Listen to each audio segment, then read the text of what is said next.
as you get older, it is said, time goes quicker. And that's definitely the case with NXT Premium Live events. Because it seems like only last week, maybe 2 weeks ago, that we had Halloween Havoc. And now we've got Gold Rush this weekend, haven't we? And this is the go-home show. And it's not really particularly exciting. They haven't pulled anything out of the hat. You've already really stopped one big angle because you've got Trick Williams and Ricky Saints in a last man standing match. And I'm not keen to watch Gold Rush. But let me take you through some of the stuff that was okay, but none of it was particularly good. So, Tatum Paxley's out first. She's your new NXT champion, of course. And I do like the way that she's at odds with Izzy Dame. Is Sean Spears actually going to say something at some point? He is supposed to be the leader of the culling, and yet he doesn't seem to be saying a word. He's benevolent, a benevolent dictator. And the thing about Tatum Paxley wanting everyone to have a chance, and Izzy Dame saying you've got to be smart about this. You don't want to lose your title. I'm not saying you're a weak champion, but you've got to be smart. Well, Jacy Jane sees that in Tatum Paxley and is out to say she wants a shot. And Izzy Dame saying you've got little significance now. She is kind of yesterday's champion. She will fade into obscurity now, I believe, and it's a shame. But unless she wins it back from Tatum, because she's going to get a rematch. She wants a rematch at Gold Rush. Oh, by the way, the crowd at this point are chanting, "We want Laney Reid." I mean, part of Fatal Influence, but not doing anything and not really... I didn't think she was that over, to be honest. Anyway, Izzy Dame says, yes, I need to get smart. I need to get smart, Izzy, you're right. Right after Gold Rush, because you've got your match. I suspect that Izzy Dame is going to have a little truck with this very soon, and probably beat up Tatum Paxley and take the belt from her, because I don't think Jacy Jane will do that at Gold Rush, and I think she will fade into obscurity now. I'll tell you what else we're talking about obscurity. I don't know who El Grande Americano is. Is it somebody we know in a mask? I could look this up, but I can't be bothered. It was for the Speed title, and Jasper Troy was always going to win this, wasn't he? There was a weird moment, and I might have zoned out on this because it wasn't very good. But there appeared to be 3 Grande Americanos at one point. The ref threw 2 of them out. One of them handed, in full view of the ref, it looked like, some kind of brass knucks or something, or a piece of metal that he then put into his tights. So what you're doing is you're saying that Jasper Troy, who's been a bad guy because he's a huge bloke and all of that, for quite some time is now a face. Is that what you're saying? Because it does seem that way. The crowd are cheering for the champions. That's not good for Jasper Troy, is it? He tries to put something metal on the buckle, or in the buckle, jam it into the buckle. It takes so long. The ref could have taken a whiz and come back and seen that. And then he's still doing it when Jasper Troy gives him an avalanche onto the metal object and takes the pin after a black hole slam. Black hole slam. And it was boring, and that's about it. So was Fallon Henley versus Skylar Ray. Skylar Ray, is that right? I think it is, isn't it? Anyway, it was a speed match, so you get 3 minutes. There was a Fallon Henley kick, nice Ray Hurricane Rana, and a good high cross body actually for a 2 count. A nice counter DDT, I like that. She gets some offence, does Ray. She's then guillotined over the top rope, and we get the rocker dropper from Fallon Henley. I've not seen that for ages for the pin. Then we've got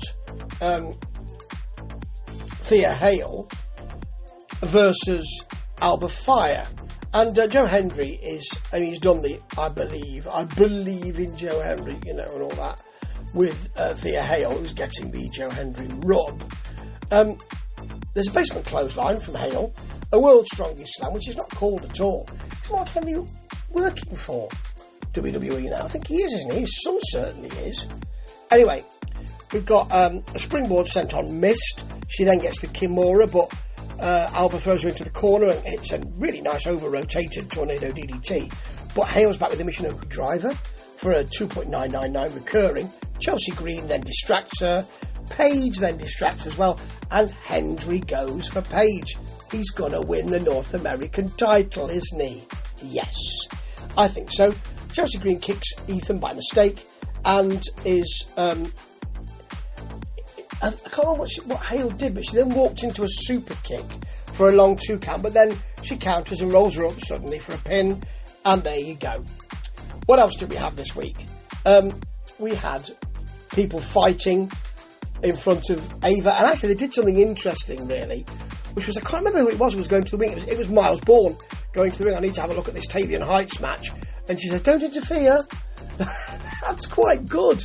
If they continue like this, which is hapless Ava, who can't do anything right because she's crap at the job she's got, then that might work for me. And let's face it, it is all about me. So, Javon Evans is in the ring. Leon Slater is on video. Here a Dark State, and they're given some time to speak. They actually have voices. And they close in on Javon Evans. And of course they have a tag team now, Evans and Slater, which is brilliant, I think. And they'd set him up because he is Leon Slater. He wasn't on video after all. What a wheeze. Oh, it's the most audacious gasp of the season. Oh, how marvellous. Crap, really. He tricked him, you see. Oh, he tricked them. And we're on to Heights versus Briggs, which is okay. I mean, at one point, Heights looked out on his feet. Then he lifted Briggs. It's a kind of slight power slam and a slight sling blade. Ran into a boot, but then Briggs missed a boot. And Heights got the belly-to-belly suplex for the win. They are clearly high on Heights. Oh, and Josh Briggs' time looks to be done in that kind of towards the top of the card. And Inamura, who I thought was going to be the next big thing, nowhere to be seen. Don't know if he's injured. Maybe someone can tell me, because I ain't going to try and find out. I can't be bothered. Right, this was all right. It is the last man standing match. It's Saints versus Trick Williams. Saints has got taped ribs. I didn't see NXT last week. I was away working. I was living the hotel life. I forgot all about it. It's not a main part of my life, folks, funnily enough. And so he's got taped ribs because he got an attack from Trick last week. And there are some big Saints shots to begin with. He holds on to the kendo stick from Trick, the stick from Trick, and walks the second rope a bit like The Undertaker, only really badly done. The crowd are a bit silent to that, actually. He then gets some shots and throws Trick into the steps, the steel steps. Gets some trash can lid shots. Oh, first of all, there's a trash can to Ricky Saints' back. Ties up his arms in the ropes. Gets some kendo stick shots to the ribs. And when he escapes, he doesn't half oversell. Does Ricky. Rolling around on the mat and all that kind of stuff. So then he comes back with some trash can lid shots of his own. Kendo shots. Trick begs off. Smacked with a chair as he goes for a trick shot.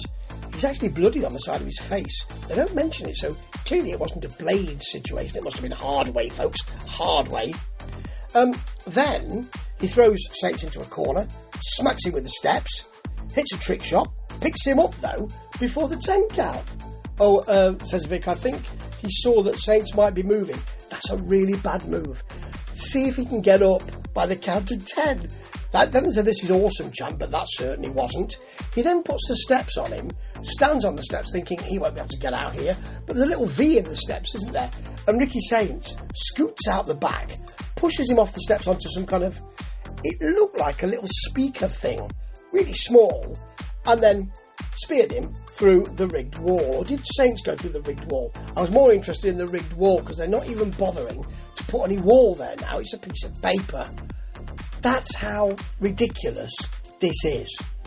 Then we get Saints on the announce table. I think he speared him through the announce table. They both get up, but Trick doesn't get up fully, and Saints seems to have his knees locked. So Trick is counted out. The crowd were really silent. Even when Obafemi came out, they were really silent because, Oba's back, which is great. And, Saints is keeping the title warm for him, probably, for him to heal up or something. And that ending with both of them standing up, but one person standing up a bit more than the other, that was bloody terrible. And so, sadly, was this NXT. Again, no matches that made me want to think, oh, I can't wait to see Gold Rush for all these great matches that are being signed. And then they've blown off the main feud with Saints versus Trick, or unless there's another match signed and I don't know about it, but it seemed very final to me.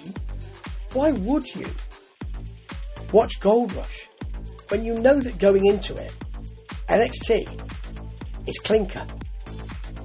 Ta-ta.